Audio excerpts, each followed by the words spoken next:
புதுச்சேரியில் நம்ம ப்ரோ விஜய் பேசியிருக்கிறார்ல, அதை தான் இப்போ நம்ம வந்து பிளாஸ்ட் பண்ண போகிறோம். அந்த ரேஷன் கடை திறந்தாங்க இல்லையா போன வருஷம் அக்டோபர் மாதம், அதுக்கு முன்னாடி அங்கே போய் பேசுறதுக்கு திட்டம் போட்டுருந்துருக்கிறார். அப்போ ரெடி பண்ண ஸ்கிரிப்ட் விஜய் ப்ரோ அப்டேட் ஆகுங்க. எப்பயோ எழுதி வச்சுதா, சரி இப்போ தான் ஒரு வாய்ப்பு கிடைச்சிட்டுன்னு போயிட்டு அப்படியே பார்த்து பேசக்கூடாது. அப்போ நீ மத பிரச்சனையை கலப்புறன்னா என்ன எண்ணம்? அப்போ பின்னணியில் யார் இருக்கா? தான் ஒரு தற்கூரி அப்படிங்கிறதுக்கான ஒரு விஷயத்தை ஒரு தொண்டர்கள் தற்கூரின்னா இவரே தற்கூரிங்கிறதுக்கான உயரதிகாரி என்ன பண்ணாங்க? நச்சு நடிச்சாங்களா? கையில் பேசிட்டு இருக்கிறாரு புஷியானது மைக்கை பிடுங்கினாங்க. ஏற்கனவே 41 பேர் செத்துருக்குறாங்க உங்கள் கூட்டத்தில், இங்கே வந்து பிரச்சனை பண்ண பார்க்குறியா? நான் எப்படி வேலை பார்க்கணும் நீ சொல்லாத, சொல்கிறத கேளு. ஆனால் புதுச்சேரி இன்னும் நகராட்சியாக இருக்குது, அது தெரியுமா விஜய்க்கு? இல்லை விஜய்க்கு எழுதி கொடுத்தவங்களுக்கு தெரியுமா? இங்கே தொழிற்சாலை இல்லை, அது இல்லை, இது இல்லைன்னா முதல்ல அங்கே இடம் இருக்கணும்ல. இந்த ஊபி பீகார் மாதிரி மாநிலத்தை விட மிக சிறப்பாகத்தான் இருக்குது புதுச்சேரி. அங்கேருந்து தமிழ்நாட்டுக்கு வர மாதிரி தான் அங்கேயும் வந்து பல பேர் அங்கேருந்து வேலை பார்க்குறாங்க.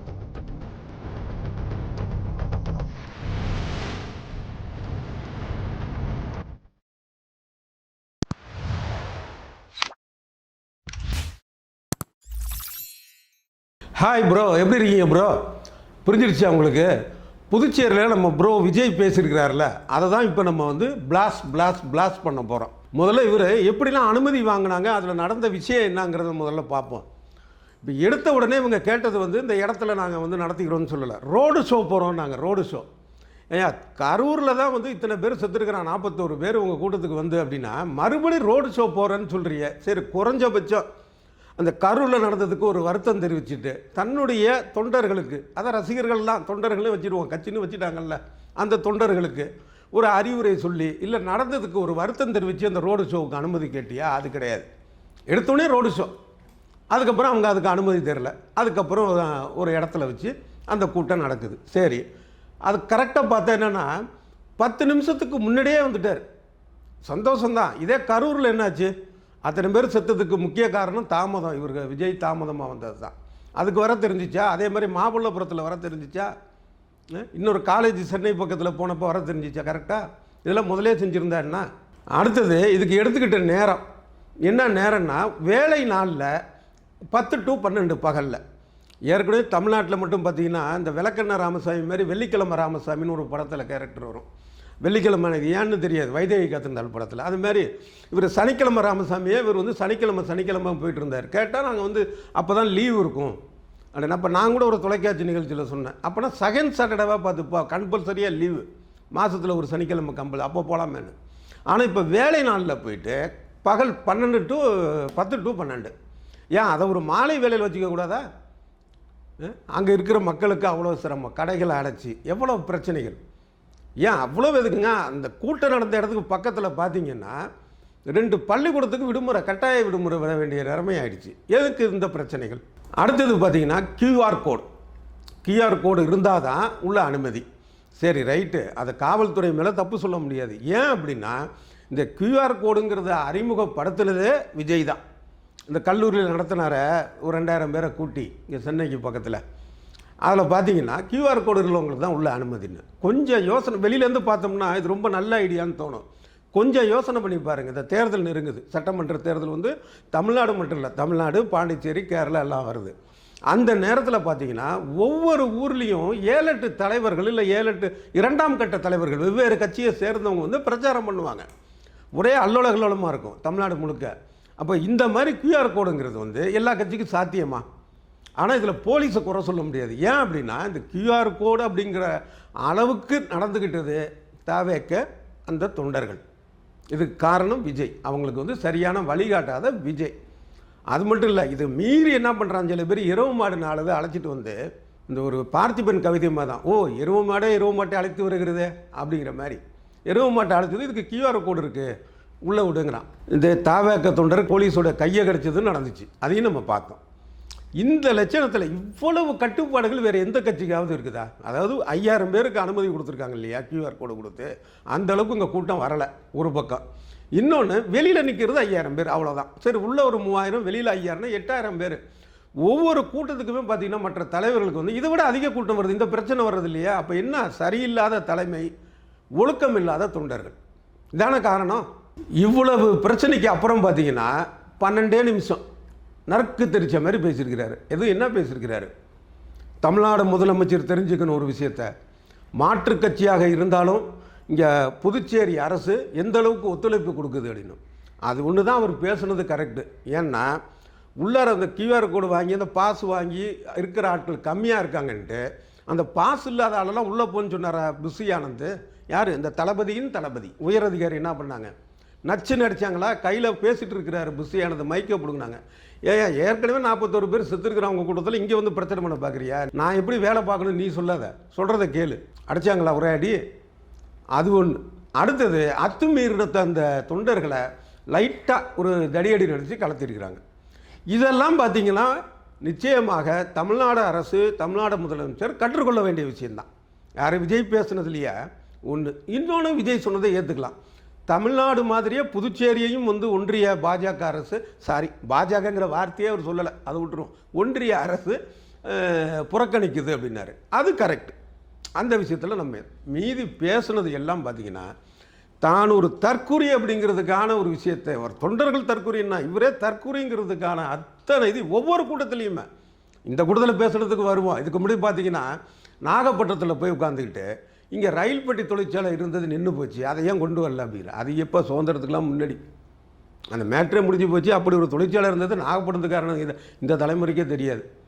அதே மாதிரி பார்த்தீங்கன்னா அலையத்தி காடுகளை வந்து பாதுகாக்கலை தமிழ்நாடு அரசு, கடல்சார் கல்லூரி இல்லை அப்படின்னு எல்லாமே இருக்குது. இப்படி தெரியாமல் பேசுகிற ஒவ்வொரு கூட்டத்திலையும் பார்த்துக்கிட்டால் வரிசையாக எடுக்கலாம். அந்த மாதிரி இந்த புதுச்சேரி இதில் பார்த்தா இந்த ரேஷன் கடை இல்லாத மாநிலம் இந்தியாவில் இதுதான் அப்படின்னு. அது ஒரு எவ்வளோ ஒரு முட்டாள்தனமான ஒரு விஷயம். அது ஏற்கனவே இல்லாமல் இருந்தது. பல ஆண்டுகளுக்கு பிறகு 2024 போன வருஷம் அக்டோபர் மாதம் ரேஷன் கடை திறந்துட்டாங்க. இதான் உண்மையான ஒரு நிலவரம். அதில் சில பிரச்சனைகள் நிற்கி இருக்குது, அது வேறு. ஆனால் திறந்தாச்சு, அதுவே தெரியல. இதில் என்ன தெரியுமா விஷயம்? அந்த ரேஷன் கடை திறந்தாங்க இல்லையா போன வருஷம் அக்டோபர் மாதம், அதுக்கு முன்னாடி அங்கே போய் பேசுறதுக்கு திட்டம் போட்டுருந்துருக்கிறார். சரியா? அப்போ ரெடி பண்ண ஸ்கிரிப்டு. இதுனா சினிமாவா? அப்டேட் ஆகணும் ப்ரோ, விஜய் ப்ரோ, அப்டேட் ஆகுங்க. எப்பயோ எழுதி வச்சுதா சரி இப்போ தான் ஒரு வாய்ப்பு கிடைச்சிருக்குன்னு போயிட்டு அப்படியே பார்த்து பேசக்கூடாது. அதுக்கான அன்னைக்கு போகிறப்ப என்ன நிலைமை அது தெரியணும்ல, அது இல்லை. அங்கேயும் போய் புதுச்சேரி மக்களே உங்களுக்கு ஒன்று சொல்கிறேன், திமுகவை நம்பாதீங்க. தமிழ்நாட்டில் வந்து திமுக மட்டுமே ஏன் குறை சொல்கிறேன்னா அதுதானே ஆளுங்கட்சி அப்படிங்கிறார். ரைட்டு. அப்போ புதுச்சேரியில் ஆளுங்கட்சி யார்?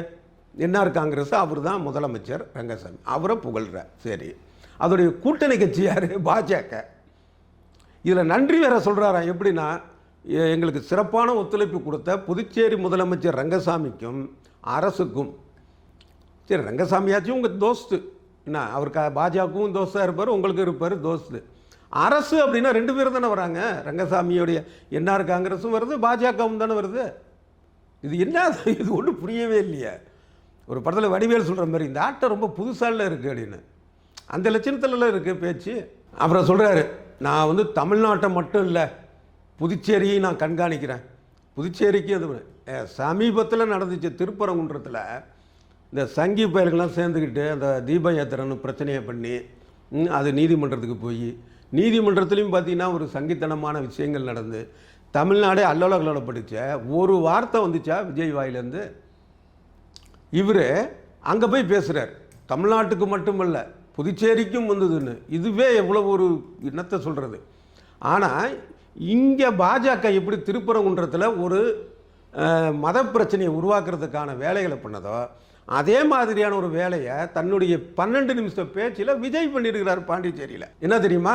இங்கே வந்து ஒரு அமைச்சர் இருக்கிறாரு, அவர் வந்து பார்த்தீங்கன்னா ரொம்ப நாளாக வந்து இலாக்கா இல்லாத அமைச்சராகவே இருக்கார். அது வந்து சிறுபான்மையினர் மக்களை வந்து வருத்தப்படுத்துது. அதாவது அந்த அமைச்சர் ஜான் வந்து கிறிஸ்தவர்.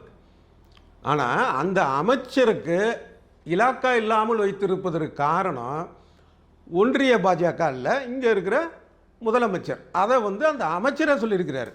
விஜய் எனக்காக வந்து பேசின வரைக்கும் சந்தோஷம், ஆனால் இதுக்கு ஒன்றிய பாஜகவுக்கு சம்பந்தம் கிடையாது, இங்கே இவர் தான் வந்து பண்ணணும். நான் சொல்கிறத நல்லா கவனிங்க மக்களே. அதாவது இப்படி ஒரு பிரச்சனை இது வரைக்கும் யாரும் ஒரு மத ரீதியாக அந்த பிரச்சனையை கொண்டு போகல. அரசியல் பிரச்சனை தான் அது. இது அந்த இலாக்கா இல்லாமல் இருக்கிற அமைச்சருங்கிறது முதலாக விஜய் தான் சொல்கிறாரு, அதில் மதத்தை கலக்கிறார். என்ன காரணம் அப்படின்னா அது மத ரீதியாக ஒரு பிரச்சனை வரட்டுமே. இப்போ திருப்பரங்குன்றத்தில் கலப்புறாங்க இல்லையா சங்கிகள், அதே மாதிரி சங்கிகளுக்கு எதிராக ஒரு பிரச்சனையை சொல்கிற மாதிரி சொல்லி இந்த பிரச்சனையை கிளப்புறது. அப்போ இது யார் ஐடியாவாக இருக்கும்? நீ பேசுகிறத பேசியா, பதிலுக்கு நாங்கள் பேசுகிறத பேசிக்கிறோம். இந்த சந்தேகம் வருமா இல்லையா அவருடைய பேச்சு? அதாவது இது வந்து ஒரு மதக்கலவரத்தை தூண்டுற விஷயம் தானே, அது மத பிரச்சனையை. அந்த அளவுக்கு ஒன்றும் பாண்டிச்சேரி மக்கள் வந்து புதுச்சேரி மக்கள் முட்டாள்கள் கிடையாது, அது வேற. ஆனால் அதுக்கான எண்ணம் இருக்கா இல்லையா, அது எப்படி வந்து அது மாதிரி சொல்ல முடியும்? சரி, அப்புறம் அவர் இன்னொன்று சொல்கிறாரு, இங்கே வந்து பார்த்தீங்கன்னா பாத்ரூம் இல்லை, பார்க்கிங் இல்லை. பாத்ரூம் பார்க்கிங்லாம் வந்து ஒன்றிய அரசு ரேஞ்சுக்கு போகணுமா? அது வந்து மாநில அரசு, யூனியன் பிரதேசம், அவங்களுடைய விஷயம் தானே. அங்கே உண்மையிலே பேச வேண்டிய பிரச்சனை என்ன? இப்போ புதுச்சேரியை விட மக்கள் தொகை கம்மியான ஊர்கள் எல்லாம், இப்போ கடலூர் கூட பார்த்தீங்கன்னா மாநகராட்சி ஆகிடுச்சு. ஆனால் புதுச்சேரி இன்னும் நகராட்சியாக இருக்குது. அது தெரியுமா விஜய்க்கு? இல்லை விஜய்க்கு எழுதி கொடுத்தவங்களுக்கு தெரியுமா? அதை பேசியிருக்கணுமா இல்லையா? இது முக்கிய பிரச்சனை இல்லையா? அதை மாநில அந்தஸ்து வேணுங்கிறது உலகத்துக்கே தெரிஞ்ச பிரச்சனை. இங்கே வந்து மக்கள் ரொம்ப சிரமப்படுறாங்க, ரேஷன் பொருட்களே இல்லை, அது இல்லை, அது இதுன்னு.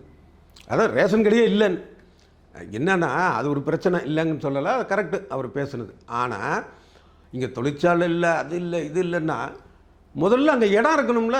அங்கே மூடப்பட்ட தொழிற்சாலை அஞ்சு சொல்கிறாருல்ல, அது நியாயம். புதுசாக வரணும் அப்படின்னா அதுக்கு ஏது இடம்? அங்கே மக்கள் தொகை எவ்வளவு, மக்கள் நெருக்கம் எவ்வளவு? முதல்ல மக்கள் நெருக்கம்னா என்ன, மக்கள் தொகைனா என்ன அப்படிங்கிறது வந்து விஜய்க்கு தெரியுமா? அந்த இடத்துல வைக்க முடியும். இன்னும் சொல்ல போனால் இந்த ஊபி பீகார் மாதிரி மாநிலத்தை விட மிக சிறப்பாகத்தான் இருக்குது புதுச்சேரி. அங்கேருந்து தமிழ்நாட்டுக்கு வர்ற மாதிரி தான் அங்கேயும் வந்து பல பேர் அங்கேருந்து வேலை பார்க்குறான். ஒரு பிரச்சனை, ஒரு இடத்துடைய பிரச்சனைன்னா மக்களுடைய பிரச்சனை எதுவுமே தெரியாமல் அங்கே போய் நீ மத பிரச்சனையை கலப்புறேன்னா என்ன எண்ணம்? அப்போ பின்னணியில் யார் இருக்கா? இந்த சந்தேகத்தை தான் எழுப்புது புதுச்சேரி, அதாவது இந்த விஜய் ப்ரோவுடைய பேச்சுக்கள். இந்த கோணத்தில் நீங்களும் யோசனை பண்ணி பாருங்கள் ப்ரோ. நன்றி.